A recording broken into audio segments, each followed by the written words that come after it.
All right, we will go ahead and get started. Well, good afternoon, everybody, and welcome to Traffic Topics.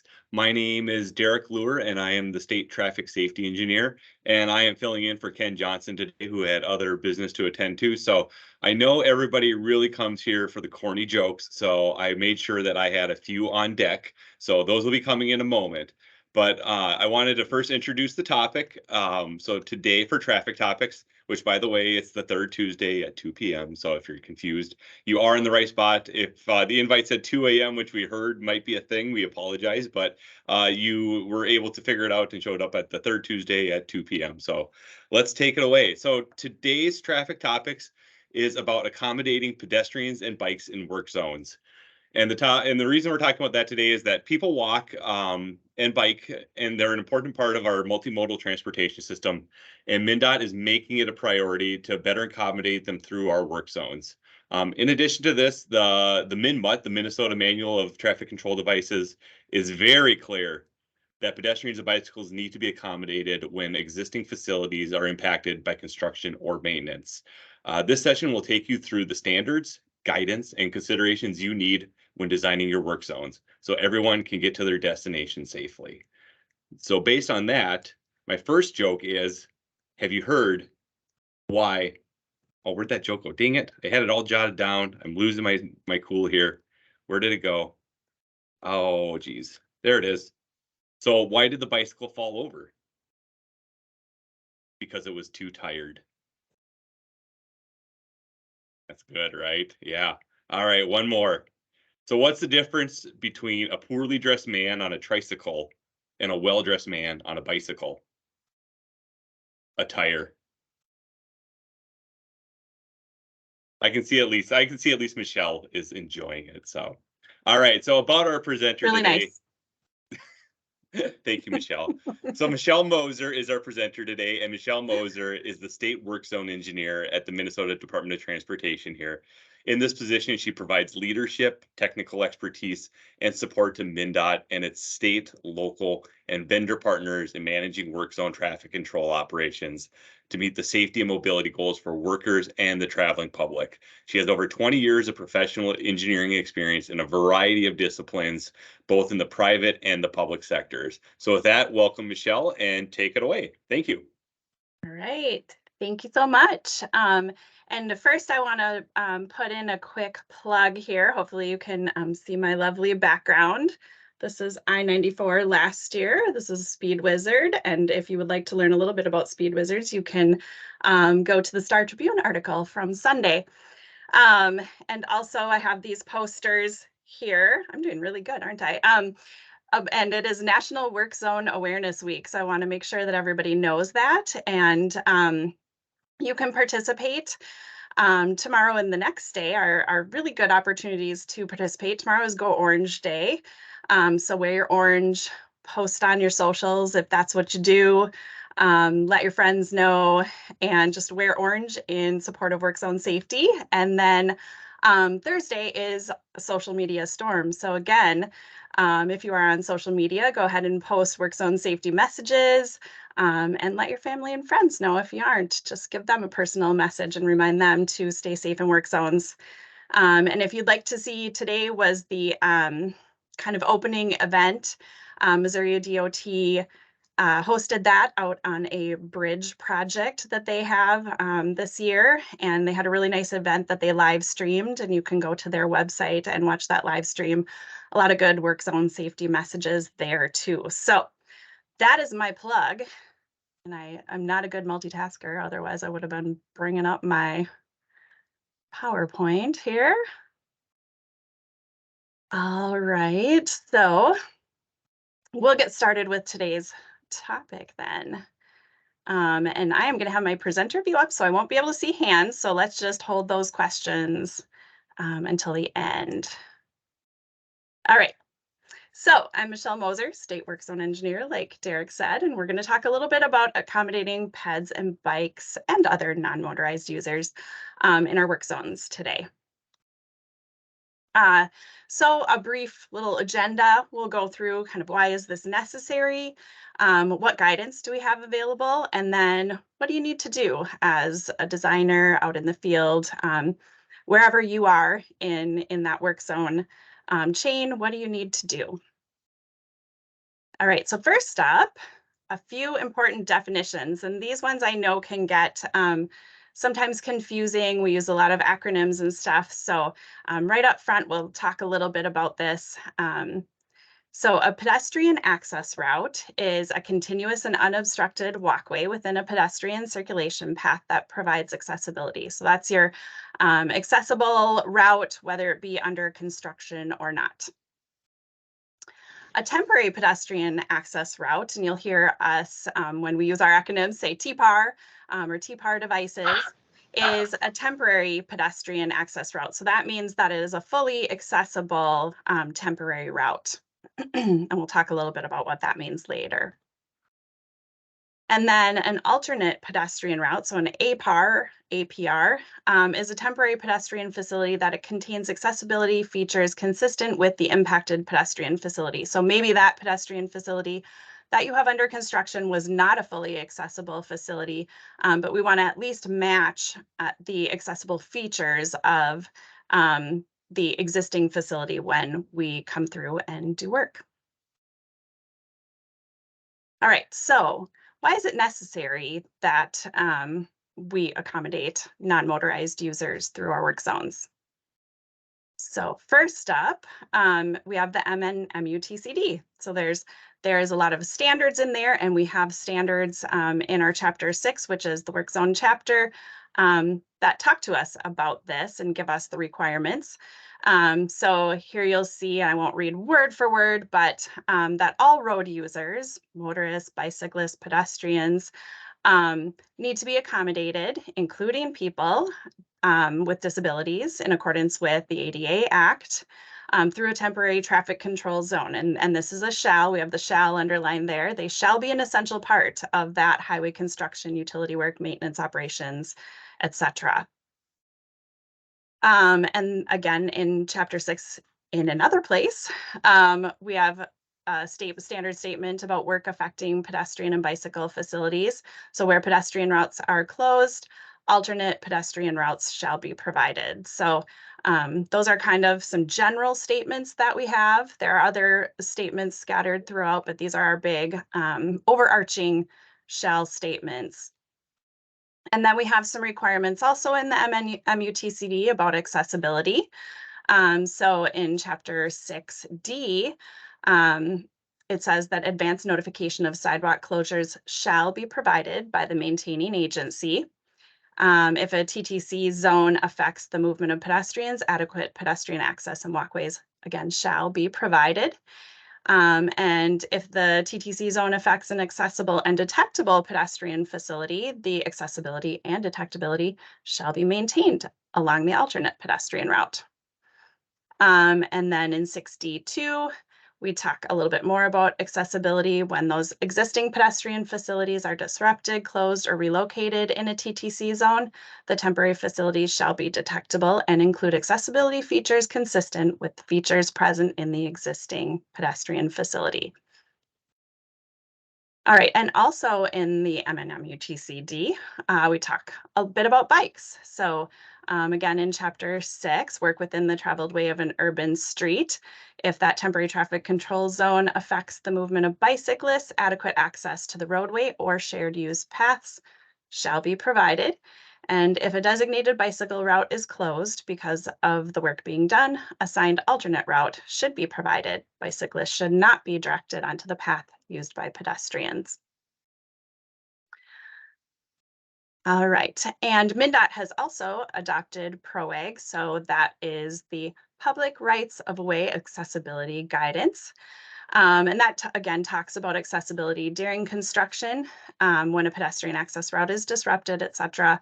That APR shall be provided, and it shall have at least the minimum accessibility attributes of the disturbed route. Signage and devices as necessary shall be provided to direct pedestrians safely through and around the work zone.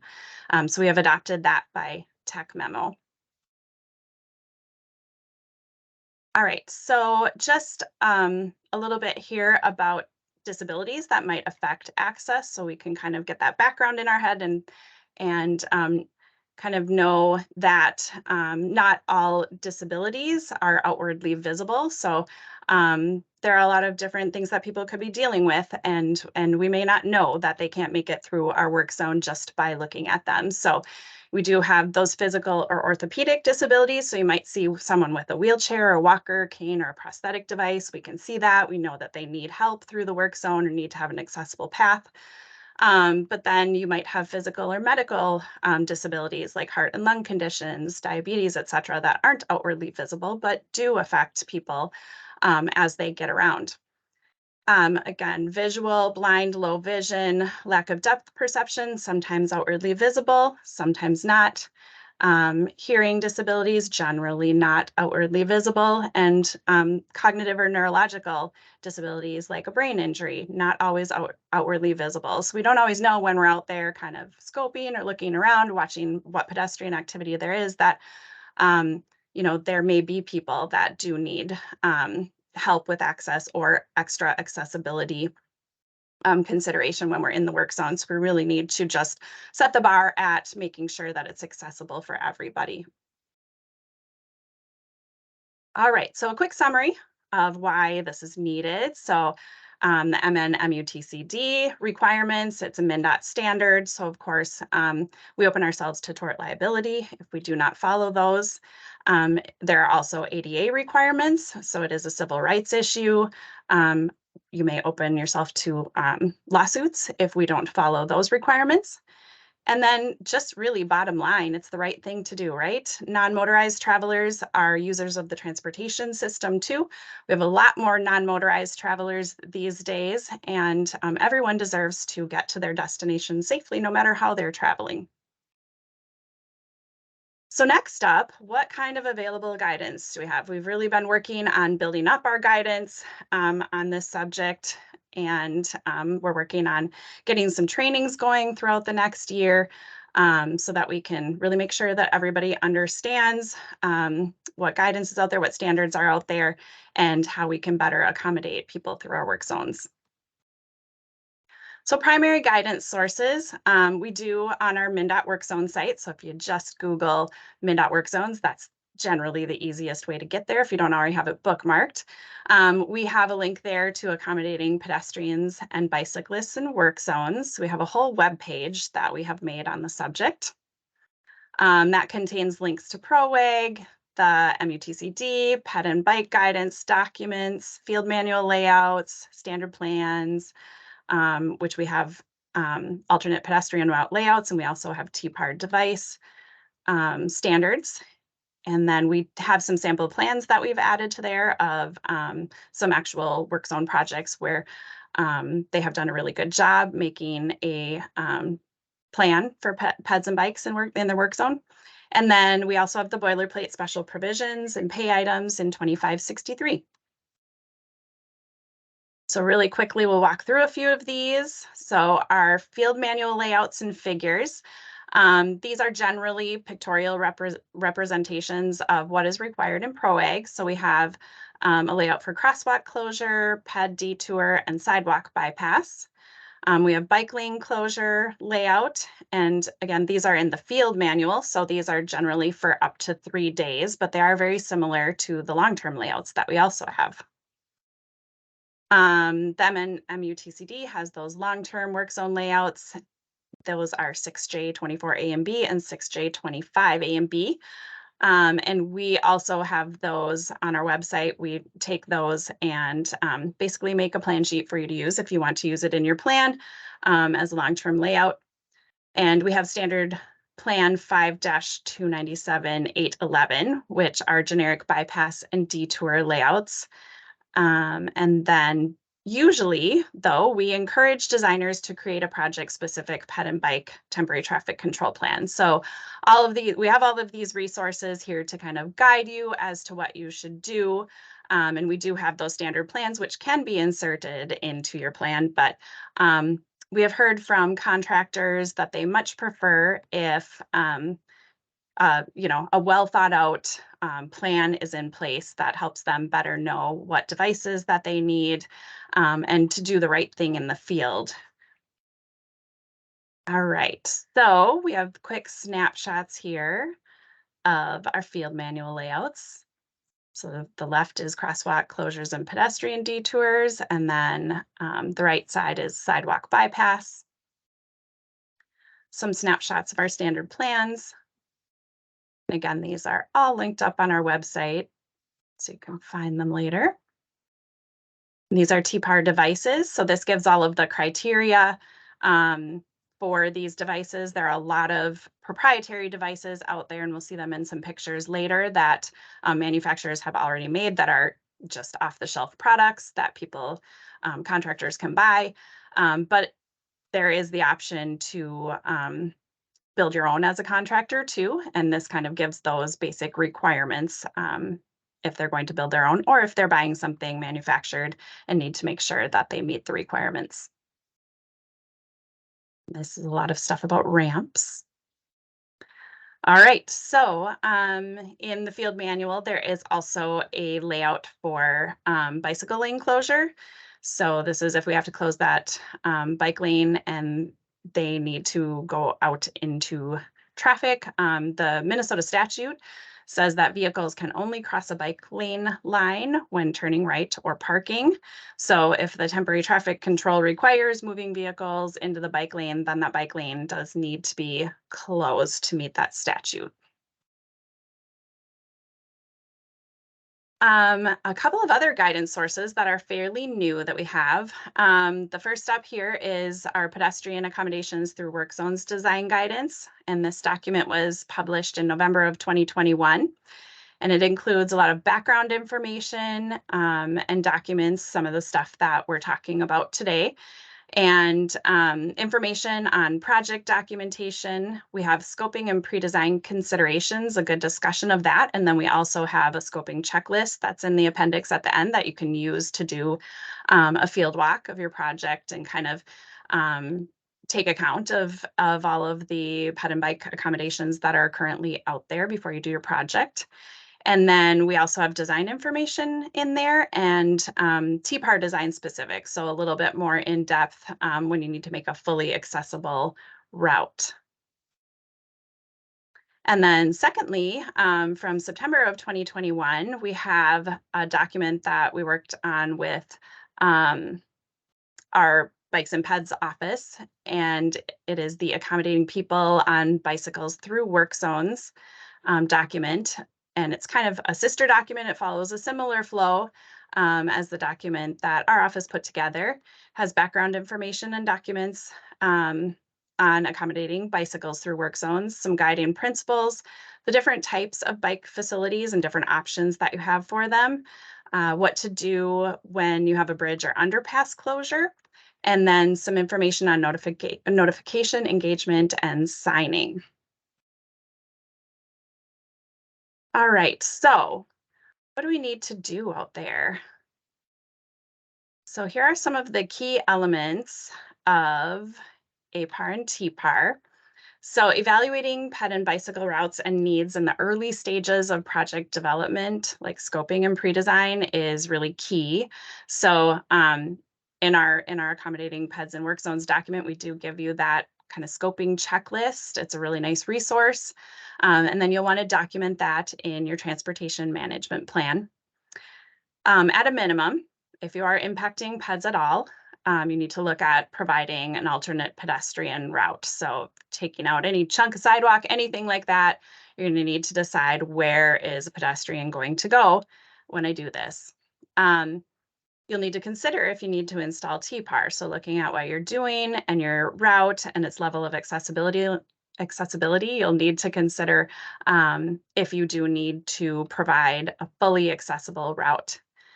Document conditions that don't meet recommended standards. Documentation is always key when we, can't do things. Sometimes, there are reasons that we just cannot make it to that, standard. But documenting that in your transportation management plan, at least, documents that you thought about it, you have reasons why you can't meet it, and then we're generally covered. Include your peds and bikes stuff in your traffic control plan. So again, we recommend that you do a traffic control plan specific to pedestrian and bicycle accommodations, especially if you have, just really high pedestrian use routes or bicycle routes. Having that traffic control plan in there ensures that the contractor knows exactly what to do rather than just giving them that standard plan, which is a very generic layout, and letting them take care of it. Consider staging to minimize impacts to the pedestrian access routes and implement alternate pedestrian routes. So, sometimes there's ways that you can stage the work so that you won't have such an impact or any impact to those pedestrian access routes. So take a look at that. And then just being aware of the need, keep the materials and equipment out of walkways. So this is when we're in the field, just making sure that there are going to be pedestrians likely at some point, and we need to make sure that we keep everything, all the walkways clear and everything out of the way. And then thinking about unattended versus attended work zones. So, taking your work into account, will you have an unattended work zone? That generally requires a higher level of APAR or TPAR, because we won't have workers out there to help people around if they encounter something. So, recognizing that you need to think a little bit more about that if there is not really work going on in that general area where someone could assist someone if they needed. But if you have an attended work zone, sometimes, we might be able to take things down a notch. We have someone there all the time when that pedestrian route, is being worked on or near. And we can have someone designated maybe to help people through that work zone. And maybe you don't have to provide as much accommodation if you've got someone there to help them through. So where to put pedestrians? We have this statement that's in the MUTCD, MUTCD, and it generally is true. I think we all kind of know this, especially those of us who, don't have much trouble getting around. We'll go wherever we want to go. So pedestrian detours should be avoided since pedestrians rarely observe them. And the cost of providing accessibility and detectability might outweigh the cost of maintaining a continuous route. So whenever possible, work should be done in a manner that does not create a need to detour pedestrians from existing routes or crossings. So that kind of guides us to this order of preference for when we're working what we like to do in terms of accommodating pedestrians. So first up, we want to try to put them along the same route. If we cannot do that, then look at a sidewalk bypass. So going into the right of way, perhaps a boulevard or shoulder, or into the parking lane or a lane of traffic. Of course, that would need discussion with the agency that owns that road. Another reason to start early, but just bypassing them, still letting them kind of keep on that same route. And then detour, of course, is the least preferred. We have that little statement there that we read before, pedestrian detours should be avoided. It's also difficult for the elderly or those with other health conditions that maybe can't make it along that longer detour route. And you'll likely have to deal with pedestrians anyways, as able-bodied ones will likely cut through the work zone anyway. So discuss and decide with the project engineer kind of what you can do on your project. And maybe try to go through those order of preference things and see if you can keep them along the same route. So for bikeway continuity, if you have a signed bike route, we want to absolutely maintain continuity if we can. So these would be, those bike routes that are signed, the bike routes that are on, our bike map for the state and website. We want to make sure that we maintain continuity. We know that those are highly used. The same level of service is generally preferred for those bike routes, and the same or greater width. So if you're doing something and you need to kind of detour them around or work on that certain trail, then you'll want to make sure that you try to provide them with the same level of service and same or greater width of facility. You may need to accommodate them in flagging operations. So if the project has a flagging operation, you may need to think about allowing more time for the peds and bikes when they need to pass through that operation. And then if it is a detour situation, if that's needed, then you definitely want to have advanced notification, signing, other coordination, getting that on that bike route website, things like that. So because these are more publicized routes, we want to make sure that we do that advanced notification. If it's just a case of known bike use in the area, then including in your traffic control is still generally a top priority. Consider a detour or a bike layout.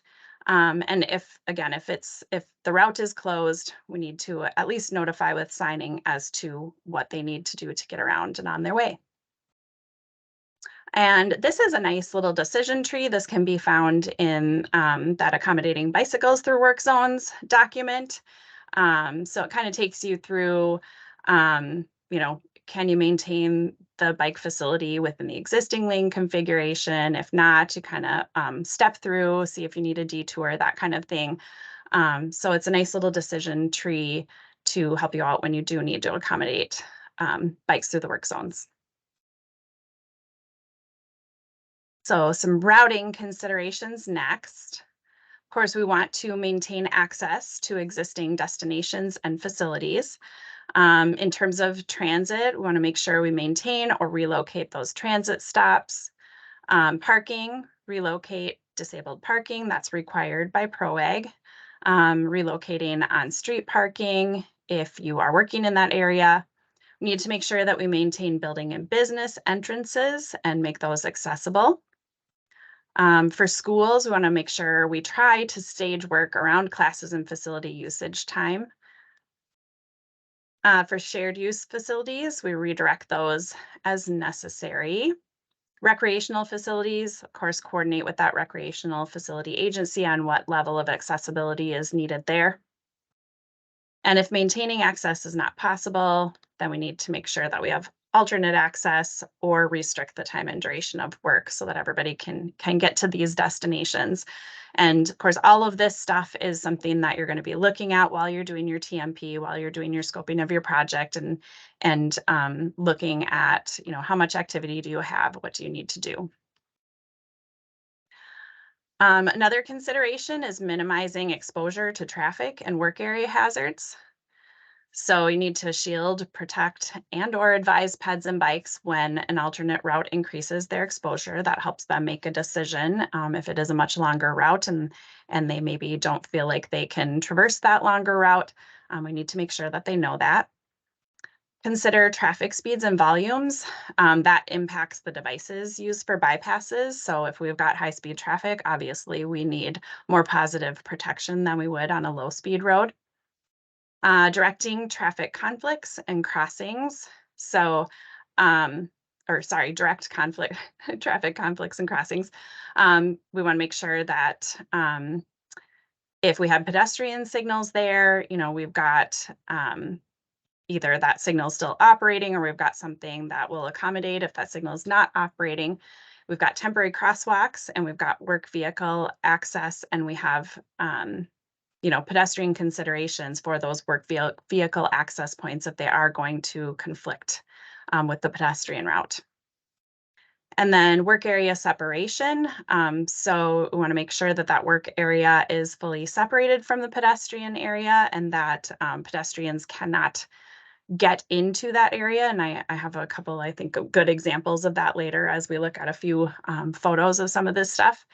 And then debris, dust, and noise protection. So if in the work zone, the workers need protection from debris, dust, or noise, then likely a pedestrian going through there would need protection. We want to think about that and try not to bring them near those areas where they may not have protection for those kinds of things.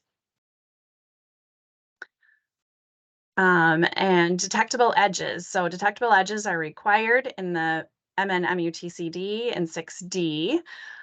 We do say that tape, rope, or plastic chain strung between devices is not a detectable device, and it doesn't comply comply with design standards and should not be used for control of pedestrian movements. So something like this, not detectable.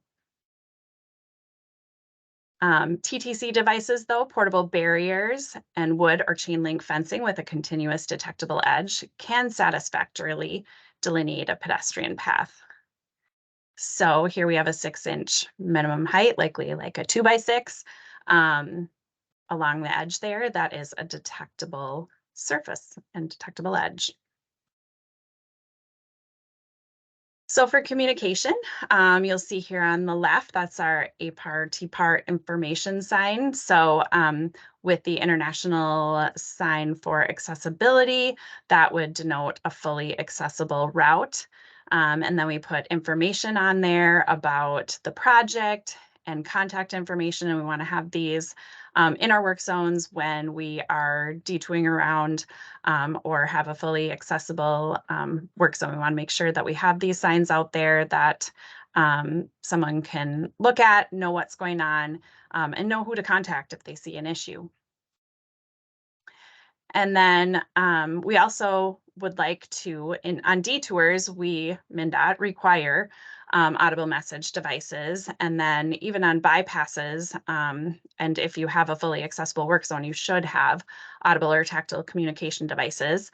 Again, from the MnMUTCD, in accessibility considerations, talks about because printed signs and surface delineation are not usable by pedestrians with disabilities, blocked routes, alternate crossings, and sign and signal information should be communicated to pedestrians with visual disabilities by providing the audible information device, accessible pedestrian signals, and barriers and channelized devices that are detectable to pedestrians traveling with the aid of a long cane or that have low vision. So here are a couple of our audible message devices. These are the ones that are on our APL right now. I think that we will see an increase in these devices when the new MUTCD, the new federal MUTCD comes out, because the language that we saw was a little bit more strict on this. So we're hopeful that manufacturers will start to make more of these devices. So again, these shall be provided with a detour. They may be provided with a bypass, and we do have a pay item special provision and an APL for them. So there are two types here. The one on the left does not have a push button or locator tone. It is just a motion sensing device, and it can be attached to signs, etc. And then the one on the right, it does have a push button and locator tone. And I think it can also be programmed for motion sensing. And it's more of a standalone device. And then we have audible message content guidelines on our website for how you might structure that message when you're recording them for these devices. So I'll take a look at some examples. First up, the potentially bad examples that need improvement. So here you can see just open work on a sidewalk and ped ramp, and we haven't really given anybody any notification or anywhere to go. You can see it from two angles there. So obviously not a great example. We needed to bypass them around that, detour them around. Really here it looks like potentially we could have bypassed them, though we have a signal pole, but definitely something that should have been looked at because we do have a sidewalk there going both directions. And then here we've got an example of not having a detectable edge. So we've got attempt at making a ramp there, so that's great.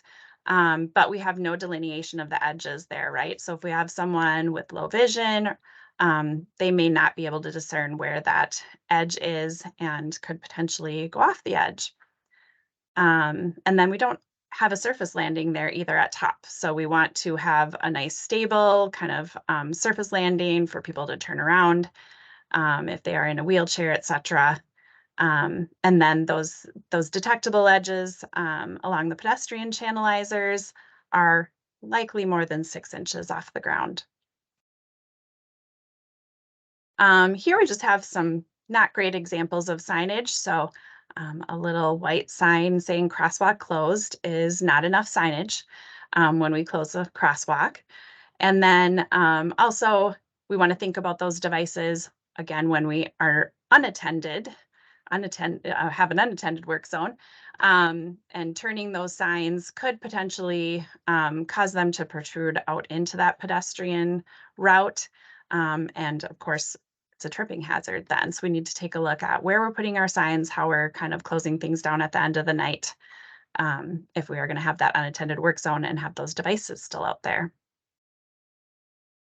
And here, if you're going to close the sidewalk, then we want to close the sidewalk. We want to make sure that we have it completely closed off if we don't want them there in that work area.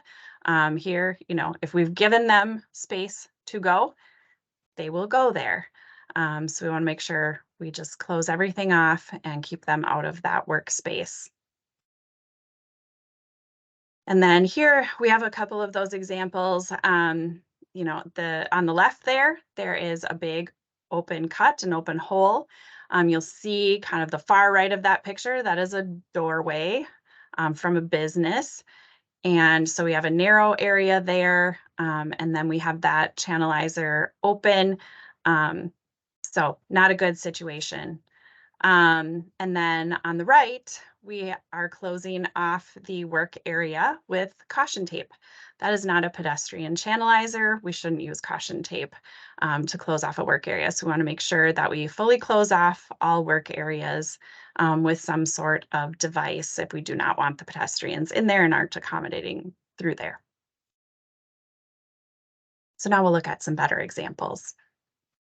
Here, a good example of temporary walkway surface. So we want to have a nice stable surface for them to walk on. A lot of times that is not a gravel surface. So these rubber mats provide a fairly stable surface. Still need to check on it sometimes and make sure everything is looking good and it's looking pretty stable. But this is a good example of a temporary walkway surface across a work area. And then here we see a good example of a plywood ramp with the detectable edges and with a landing area there at the top. This is a good example of a proprietary curb ramp and then pedestrian channelizers also. Here we have a nice sidewalk closure and bypass of that sidewalk closure with a temporary walkway surface, taking them around, bypassing them. So it's a nice example of that. And then here's a sign support with a detectable edge. So there are, sign supports are able to be built, especially when we're using them on a pedestrian way where we don't have traffic. And we can give them a good detectable edge when we do that. And this kind of keeps it's narrow, keeps it out of the pedestrian's way when they're walking through there. And then a sidewalk barricade, ped channelizers, temporary curb ramps. So this is a good, very proprietary setup. These devices are all manufactured, but they are really nice in accommodating pedestrians and bikes through the work zones when we use these devices. They are made to be fully accessible and fully detectable. All right, that's already the end. So I'm gonna minimize this. All right, and see, I don't see any hands up as of yet, but any questions or any other thoughts? Michelle, we do have one question in the chat pod. It's for Okay. the rubber mats, do those need a detectable edge? Somebody's answered, but we'll get your opinion too. Sure. Yeah, so the mat itself, I don't think I've seen any built with detectable edges, but you would still need some channelizer to provide that that detectable edge, whether you've built something or you use pedestrian channelizers, you would still need to have a detectable edge along the edge of that walkway.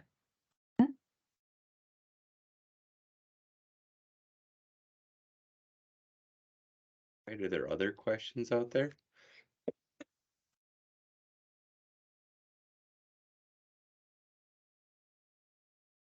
By group. Yeah. Either that or you answered everyone's questions I and guess. yeah. Oh, Maury's got a question. Go ahead, Maury.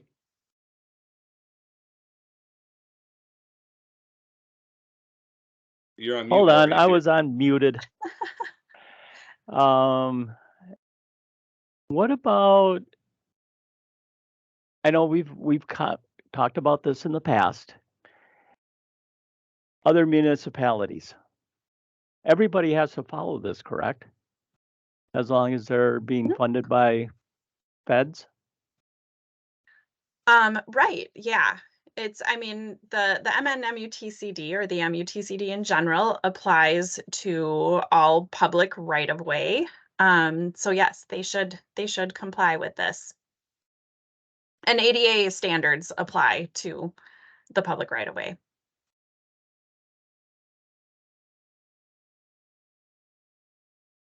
Michelle, I have a question. Do we know, like, at the end of the project to do all these things and do them correctly, do we know, from an overall construction budget perspective, how much is this really adding to projects? Is it a little? Is it a lot? Is it moderate? I mean, just so, because, my understanding has been it's not a ton. So it's something that we definitely should, number one, we have to do, but it's worthwhile to do as well. But go ahead. Right, yeah. So, what we have been seeing and the chats that we've had with like our temporary traffic control contractors is that right now, as we're just really kind of trying to increase our use of these devices and make our accommodations better, you may see a little uptick when they have to buy devices and things like that, and it's brand new. We're going to see a little bit more cost up front. I think we see a little bit more cost also when they need to figure out their own accommodation plan, when we only give them the standard plan. And, we give them a standard plan that is kind of shows a grid network of streets, and that's not, what we have out there the bulk of the time. Then they're left to figure it out themselves. And, we're going to see a little bit more cost associated with it if they have to figure it out themselves. If we give them a good plan based on the area that we're working in, then they don't have to do that engineering and really shouldn't be doing that engineering. So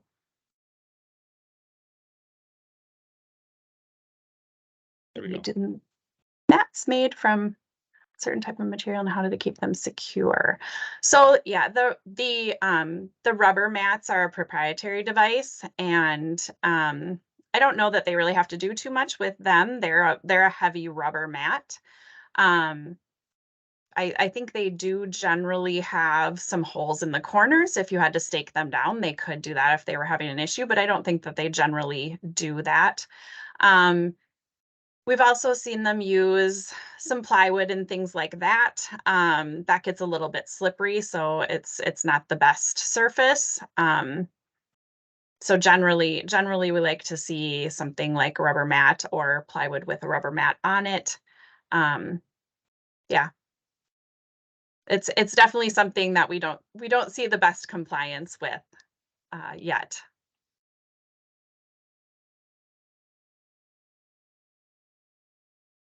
Right. Any other questions for Michelle?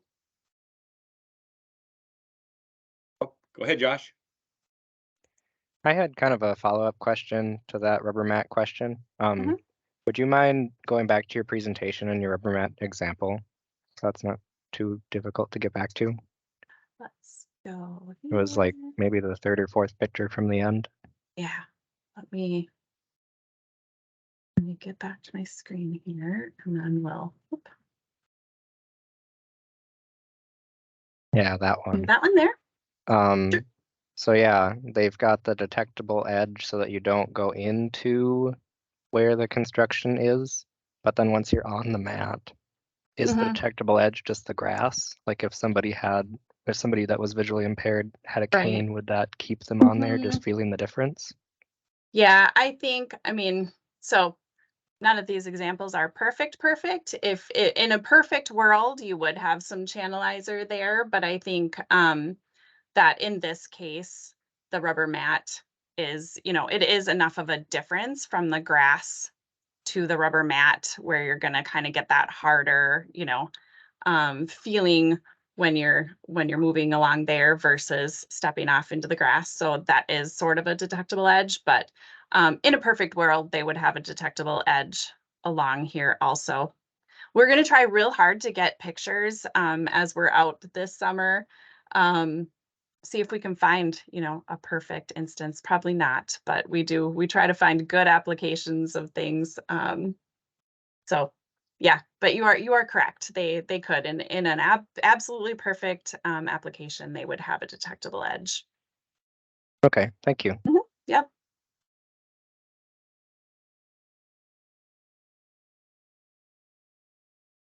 All right, there's one more question in the chat pod. You mentioned a pay item for audible messages, and there's the APR pay item. Are there other pay items that are commonly used? I wonder what is included in the APR lump sum and what isn't. Yep. So the APR lump sum is kind of that general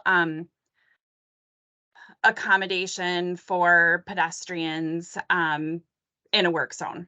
So if you are just accommodating them, you don't have a fully accessible route, but you do need to accommodate pedestrians, that item goes in there. So basically, I guess you could say that APR lump sum should be in there at all times when you're going to impact any pedestrians. We also have the TPAR devices. Those TPAR devices then would be included if you need to make the route fully accessible. So, if you have detectable ped ramps and all of that stuff in your existing route, then you're going to need to make sure that you have those temporary detectable ped ramps and things like that on your work zone route. So I know there's a bit of confusion, and we've talked about kind of trying to do it another way or have some better guidance on that. But the APR lump sum is for accommodation, and anytime that you put those standard plans in, you should include that APR lump sum. And then, if you need to make it a fully accessible route, then you're going to use those TPAR devices, and that lets the contractor know that, hey, we need all these devices that make this route fully accessible, not just the basics. Hopefully that answers your question.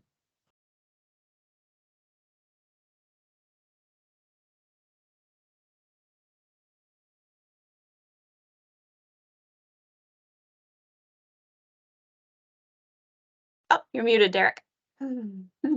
That's right. The only thing I asked is if anybody has any further questions. All right. Well, I don't think we have any more questions. Thank you, Michelle, for your presentation today. This was super informative. I think you helped answer a lot of questions that are out there. This is certainly kind of an emerging and kind of a complicated field for sure. But thank you again. And I want to welcome everybody or ask everybody to come. Again, we'll be having traffic topics. We're not having it in May, but the next one will be in June, on June 20th. At 2 p.m., the third Tuesday of the month again. But Jim Rosenau will be coming to speak about the evolution of design and travel speeds. And if you've ever heard Jim talk about these topics, he's super passionate about it. It's always super fascinating. So please come and join us. But thank you, Michelle, and everybody have a great day. Thanks all.